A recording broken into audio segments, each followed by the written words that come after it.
नमस्कार दोस्तों, मेरा नाम है विजय कुमार और आप देख रहे हैं कॉमिक्स पिटारा चैनल को। दोस्तों, हम लोग कॉमिक्स पढ़ रहे थे छद्म, जो कि महाबली भोकाल की कॉमिक्स है। इसका पहला पार्ट मैंने अपने चैनल पे अपलोड कर दिया है। पहले पार्ट में मैंने इस कॉमिक्स को 14 पेज तक खत्म कर दिया था। अब इस पार्ट में इसके आगे की कहानी को शुरू करते हैं। उन्होंने वही किया जो उनके सेनापति का आदेश था। आश्रम को नष्ट करने का इरादा लेकर आए सैनिक अब उसके रक्षक बने खड़े थे, जबकि इधर राजमहल में सेनापति जी अभी तक देवी की प्रतिमा लेकर वापस नहीं लौटे। वहां की स्थिति हमारी सोच से अधिक गंभीर लगती है। तुम स्वयं सेना की एक टुकड़ी के साथ वहां जाओ भोकाल। हो सकता है कि उन्हें सहायता की आवश्यकता हो। ठीक है महारानी, मैं अभी कूच करता हूं। भोकाल सेना की टुकड़ी के साथ आश्रम पहुंचा तो दंग रह गया। ये क्या, सेनापति तो सैनिकों के साथ आश्रम की रखवाली कर रहे हैं। क्या माजरा है? इधर माजरा समझने के लिए सैनिकों के साथ आगे बढ़ा भोकाल।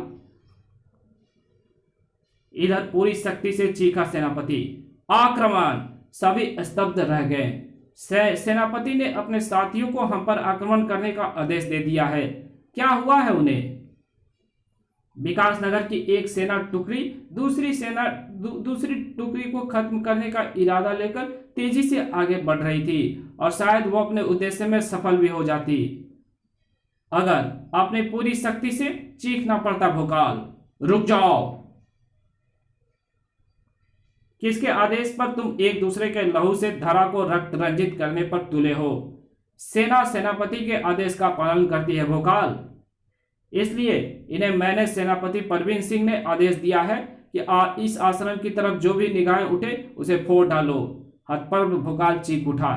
सेनापति, तुम अपने होश तो नहीं खो बैठे हो? मैंने होश नहीं खोया भोकाल, लेकिन अगर तुम इन सैनिकों के साथ तुरंत ही वापस नहीं लौट गए तो तुम्हें अपना जीवन खोना पड़ सकता है। सेनापति अब ना रह सका भोकाल। तेवरिया चढ़ गई उसकी, बाहें फड़क उठी। देवी की प्रतिमा रखने वालों का तुम साथ क्यों दे रहे हो ये तो मुझे पता नहीं, लेकिन तुम जो कर रहे हो वो राजद्रोह है और राजद्रोह करने वाला भोकाल का शत्रु होता है। मुझसे शत्रुता तुम्हें बहुत महंगी पड़ेगी भोकाल। सर! भोकाल भी पीछे न रहा। अपनी और मेरी शक्ति को अगर तुम तलवार के तराजू में ही तोलना चाहते हो तो मुझे यह स्वीकार है तो तुम्हें मेरे हाथों मृत्यु भी स्वीकार करनी होगी। टनाक! पहला प्रहार करके सेनापति परवीन सिंह ने उस लड़ाई का आरंभ कर दिया था, जिसका अंत पता नहीं किसके अंत के साथ होना था, क्योंकि अगर परवीन सिंह तलवार का धनी था तो तलवारबाजी की हर कला की दौलत से मालामाल था भोकाल अगर महाबली था तो विश्व के अपराजित राज्य का सेनापति परवीन सिंह भी था। भोकाल ने अगर राष्ट्र नायक की उपाधि प्राप्त की है तो परवीन सिंह भी सेना नायक के पद पर आसीन था। मुकाबला हर कोण से बराबरी का था और बराबरी के मुकाबले के परिणाम ना जल्दी निकलते हैं और ना आसानी से। टनाक! लेकिन इस लड़ाई का परिणाम निकालने के लिए सेनापति बुरी तरह आतुर था। जानता है भोकाल, ईश्वर ने हम दोनों के हाथों से तलवार क्यों छुड़ा दी?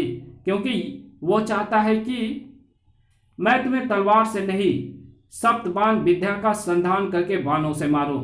एक ही कमान पर एक साथ 7 तीर चढ़ाकर परवीन सिंह ने संधान किया था धनुर्विद्या की उस विलक्षण कला का, जिसका नाम सप्तबाण संधान था।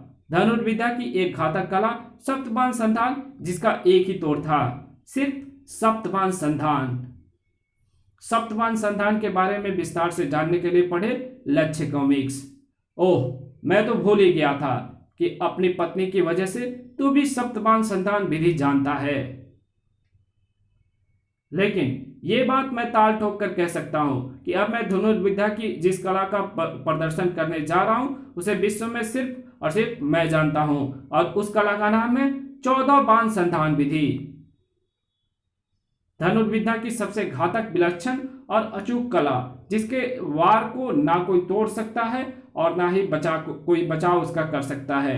जिस पर भी मैंने इस कला का प्रदर्शन किया वो मरा ही मरा, जैसे आज तू मरेगा। वहशी की भांति ठहाका लगाते हुए परवीन सिंह ने अपने कमान से 14 तीर छोड़ दिए और हर तीर का निशाना भोकाल था। उफ, इस कला का सचमुच कोई तोड़ नहीं। मैं सप्तबाण संधान करके उनमें से 7 तीरों को तो रोक सकता हूं, लेकिन बाकी बचे 7 तीरों को मेरे पास कोई हल नहीं। 7 तीरों को भोकालों के पास कोई हल नहीं था, और जिस चीज का हल नहीं तो वो जानलेवा ही साबित होती है। भोकाल के लिए वे बाण जानलेवा सिद्ध होने जा रहे थे, और उन बाणों ने भोकाल की जान ले भी लेती अगर वो सैनिक अपनी जान देने बीच में नहीं आ जाता तो। खच! नीचे गिरने से पहले ही भोकाल ने अपने बाहों में संभाल लिया उसे। ये तुमने क्या किया? मुझे बचाने के लिए अपने प्राणों की भेंट चढ़ा दी। सारे राष्ट्र के प्राणों के रक्षक महाबली भोकाल के प्राण बचाने का एक सुअवसर मुझे प्राप्त हुआ था। ऐसे अवसर को भला मैं अपने हाथों से कैसे जाने देता। आप अपना ध्यान मेरी तरफ से हटाइए महाबली, और सेनापति जी को संभालिए।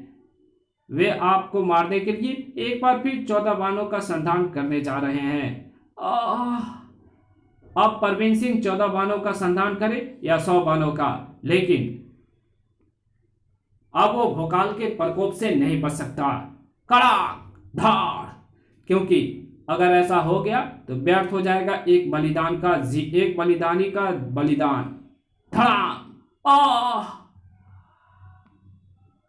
और अपने दुष्कार्यों में सफल हो जाएगा एक राष्ट्रद्रोही। गजब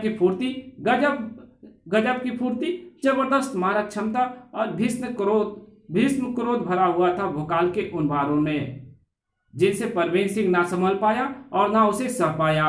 धड़ाक! पांव उखड़ गए उसके। सिर पर पैर रखकर भाग खड़ा हुआ वो। रुक कायर, भागता कहाँ है? भोकाल ने ललकारा, लेकिन उसके क्रोध का सामना करने के लिए वो ना रुका। आश्रम में घुसकर सभी की आंखों से ओझल हो गया वो। आश्रम का आंचल उसे भोकाल के प्रकोप से ज्यादा समय तक नहीं बचा पाएगा। लेकिन सोचने वाली बात यह है कि आखिर सेनापति को हुआ क्या है? वो आश्रम वासियों का साथ क्यों दे रहा है? आपके प्रश्नों का उत्तर यहाँ मौजूद है महाबली। आवाज सुनकर भोकाल चौंका, पलटा तो उसकी आंखों के सामने मानो सारा अंतरिक्ष घूम गया। ओह नहीं, सेनापति परवीन सिंह! ये शिविर से ही कुछ दूर झाड़ियों में बंधे पड़े थे।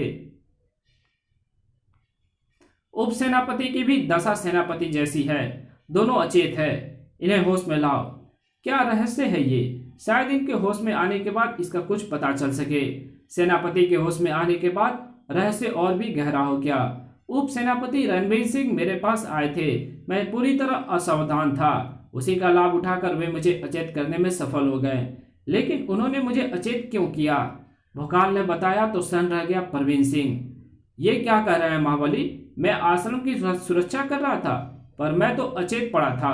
असंभव। अचेत तो उप सेनापति भी थे सेनापति, तो उन्होंने तुम पर हमला कैसे किया? बात तो असंभव ही है सेनापति, लेकिन सत्य यही है। एक बार देवी की प्रतिमा हासिल कर लो महाबली, फिर उस रहस्य के बारे में जान लेंगे। सही कहा। इस समय देवी की प्रतिमा प्राप्त करना हमारा मुख्य लक्ष्य है। मैं अभी उसे आश्रम से लेकर आता हूँ। भोकाल ने आश्रम की तरफ कदम बढ़ा दिए, लेकिन आश्रम के मुख्य द्वार तक पहुंचने के बाद उस प्रहार के कारण उसके कदम जमीन से उखड़ गए। भड़ाक! वार की भीषणता का तिनके की तरह हवा में उड़ते भोकाल के शरीर भड़ाक! च्यों! और उसकी हालत देखकर आसानी से अंदाजा लगाया जा सकता था। पहचानो, तुम्हारे महाबली को एक ही मुष्टि प्रहार में परास्त करने वाला मैं कौन हूं? भीम, ब्रह्मांड का सबसे अधिक शक्तिशाली पांडुपुत्र भीम। सभी फटी फटी आंखों से उस भीम को देख रहे थे, जो द्वापर युग से इस युग में आया था बनकर भोकाल का काल। सभी रहस्यों के द्वार खोलता हुआ भोकाल सीरीज का रोमांचक कॉमिक, और जिसका नाम है भोकाल का काल, जो मेरे चैनल पे ऑलरेडी अपलोड है। अगर आपने नहीं देखा है तो मैं उस वीडियो का लिंक आई बटन पे दे दूंगा, या डिस्क्रिप्शन में आपको उस वीडियो का लिंक मिल जाएगा, आप देख सकते हैं। तो मिलते हैं एक और नई कॉमिक्स में, तब तक के लिए बाय। अगर वीडियो अच्छी लगे तो वीडियो को लाइक कर देना, चैनल पर नया हो तो प्लीज चैनल को सब्सक्राइब कर देना, जहां इसकी जरूरत हो वहां इसको शेयर कर देना और एक अच्छा सा कमेंट भी कर देना। Thank you very much video देखने के लिए।